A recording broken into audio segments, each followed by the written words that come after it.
जबकि मणिपुर धीरे धीरे शांति बहाली के तरफ थोड़े थोड़े कदम आगे बढ़ा रहा था। हमने देखा था कि जो हिंसा है उसमें कटौती आई थी।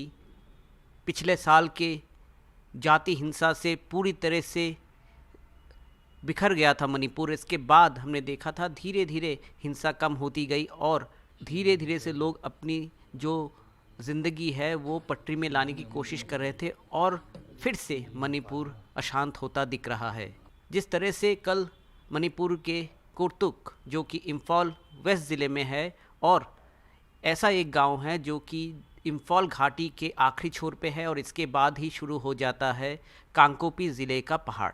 जो घाटी है इम्फॉल घाटी, वहाँ पे मैते समुदाय अपना दबदबा रखते हैं और जो पहाड़ है वहाँ पे कुकी जोमी समुदाय पहाड़ के कुछ अंचलों में अपना दबदबा रखते हैं। और इन दोनों समुदाय के बीच पिछले साल जाति हिंसा हुई थी और कल जो हमला हुआ उसमें सरकार ने ये दावा किया है कि ड्रोन का इस्तेमाल हुआ है और ड्रोन से बम गिराए गए हैं और इसमें कम से कम 2 लोगों की जान गई है, 10 लोग घायल हैं, इसमें एक सुरक्षाकर्मी और एक पत्रकार भी हैं।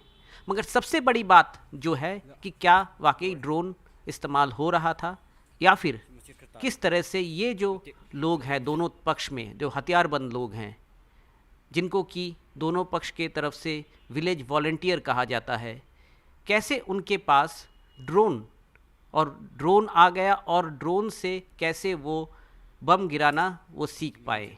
क्योंकि हमने देखा है जहाँ पे कि युद्ध चलता है, जैसे कि यूक्रेन और रशिया के युद्ध में हमने देखा ड्रोन की इस्तेमाल हुई, मिडिल ईस्ट में ड्रोन का इस्तेमाल हुआ है। मगर ये सब जो ऑपरेशन है इसमें हमने देखा कि ट्रेंड आर्मी या फिर ट्रेंड प्रोफेशनल जो कि ड्रोन में एक्सप्लोसिव यूज़ करने में ट्रेनिंग प्राप्त किए हुए हैं उन्होंने यूज़ किया है। मगर अगर इन दोनों गुटों की बात करें तो जो गांव के लोग हैं वही विलेज वॉलंटियर फोर्स के रूप में काम करते हैं। तो इन दोनों गुटों में गोलीबारी चलती रहती थी। मगर ड्रोन इस बार जिस तरह से यूज़ हुआ है सरकार की माने तो, क्योंकि सरकार ने खुद सामने आके ये बात कही है मणिपुर सरकार ने और मणिपुर पुलिस ने भी ये दावा किया है कि हाई टेक ड्रोन से आरपीजी रॉकेट प्रोपिल ग्रेनेड का इस्तेमाल किया गया है। तो ये एक चौंका देने वाली बात है और जो सुरक्षा के इंतजामात देखने वाले लोग हैं उनके लिए ये चिंता की विषय है। केंद्र सरकार के लिए ज़रूर चिंता की विषय है, राज्य सरकार के लिए भी चिंता की विषय है। और मणिपुर में जो केंद्रीय सुरक्षा बल तैनात हैं ये बॉर्डर इलाकों में जो वैली और हिल्स के बीच, घाटी और पहाड़ों के बीच, इनके लिए ज़रूर एक नई चुनौती है। अगर हम मणिपुर के पिछले 1 साल से जो कॉन्फ्लिक्ट वहाँ पे चल रहा है उसकी तरफ ध्यान दें तो ड्रोन पहली बार इस्तेमाल नहीं हुआ है। जब से ये कॉन्फ्लिक्ट शुरू हुआ है दोनों पक्ष की तरफ से पहले जो ड्रोन फोटोग्राफी या फिर वीडियोग्राफी के लिए काम आता है उन सब ड्रोन को सर्विलेंस के लिए ये विलेज वॉलंटियर यूज़ करते दिखे हैं। बहुत बार दोनों तरफ से वीडियो या फिर फ़ोटो भी जारी किए गए हैं सोशल मीडिया में। इस तरह से पहले ड्रोन का इस्तेमाल हुआ है। इसके बाद हमने देखा सोशल मीडिया में बहुत बार ऐसा देखा गया है कि दोनों पक्ष से कुछ लोग ड्रोन लेके जा रहे हैं या फिर ड्रोन खरीद के दे रहे हैं। तो ड्रोन खरीदने का और drone access, drone capability develop करने की कोशिश ज़रूर देखने को मिली है। इसके बाद अगर हम ड्रोन का बात करें तो पिछले कुछ महीने पहले असम में असम पुलिस की ATS एंटी टेररिज्म स्क्वाड जो है उन्होंने 2 बार 2 लोगों को पकड़ा और ये जो 2 गिरफ्तारी हुई इसमें एक बंदे के पास उनको, एक व्यक्ति के पास उनको ड्रोन के बैटरी मिले, दूसरा और एक व्यक्ति उन्होंने पकड़ा था जिसके पास जो हाई एंड ड्रोन है, हाई टेक ड्रोन है, इसको असेंबल करने की कुछ इक्विपमेंट्स मिले। और दोनों बार जो कंसाइनमेंट जा रही थी, असम पुलिस के सूत्रों के मुताबिक हमें जो खबर लग रही है कि दोनों ही कंसाइनमेंट मणिपुर में जा रहे थे और ऐसा माना जाता है कि दोनों कंसाइनमेंट 2 गुटों के लिए थे।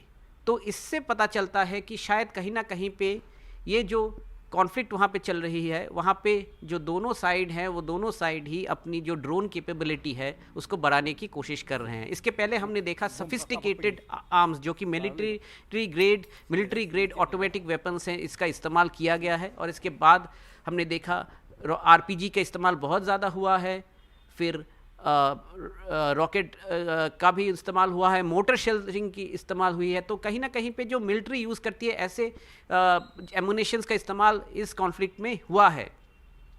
मगर इसके साथ और एक पहलू बहुत महत्वपूर्ण है कि मणिपुर के साथ सटा हुआ म्यांमार है जहाँ पे गृहयुद्ध चल रहा है। वहाँ पे जो कुकी उग्रवादी संगठन है और मेते उग्रवादी संगठन वो म्यांमार में है, और जानकारों का ये मानना है कि वहाँ पे ड्रोन का इस्तेमाल बहुत ज़्यादा होता है। तो इसलिए ये जो संगठन है इनके जो लोग आते जाते रहते हैं, इनमें से बहुत लोग हैं जिनको कि ड्रोन की कैपेबिलिटी या फिर ड्रोन को एक्सप्लोसिव के साथ कैसे इस्तेमाल करना है उसकी कैपेबिलिटी की जानकारी है। जानकारों का ये भी दावा है कि ये जो ड्रोन है बहुत ड्रोन को मॉडिफाई किया गया है लोकली, और बहुत सारे ऐसे ड्रोन जो कि म्यांमार के रास्ते मणिपुर घुसा है, जो कि चाइना में बनी है या फिर ताइवान में बनी है, साउथ ईस्ट एशिया के दूसरे जगह पे बनी है, जिनमें की हाई एंड कैपेबिलिटीज़ हैं। और ये ड्रोन अब इन लोगों के पास मुहैया किया गया है। जो इंटेलिजेंस एजेंसीज इसके ऊपर आंख रख रही है, वैसे लोगों के साथ हमने बात की और उन्होंने हमें ये बताया है कि बहुत दिनों से ही ड्रोन को ट्रैक करने की कोशिश की गई है, और जो ग्राउंड ज़ीरो में जो सेंट्रल फोर्सेस तैनात है उनके साथ भी ये इंटेल शेयर किया गया था कि ड्रोन का इस्तेमाल सिर्फ सर्विलेंस नहीं, किसी अटैक में भी करने की कोशिश की जा सकती है। ये जो हथियारबंद गुट है ये ज़रूर इसका इस्तेमाल करने की कोशिश करेंगे। ऐसा इंटेलिजेंस शेयरिंग हुआ था ग्राउंड फोर्सेस के साथ, ऐसा हमारे जो सूत्र हैं ये कह रहे हैं। मगर सबसे बड़ी जो बात रहेगी ये है कि अब जो सुरक्षा एजेंसी हैं वो ये जो फ्रिंज एरिया है, बॉर्डर इलाके हैं, इन इलाकों में ड्रोन से हुए हमले को किस तरह से रोकेंगे और आगे चल के क्या कार्रवाई यहाँ पे की जाएगी।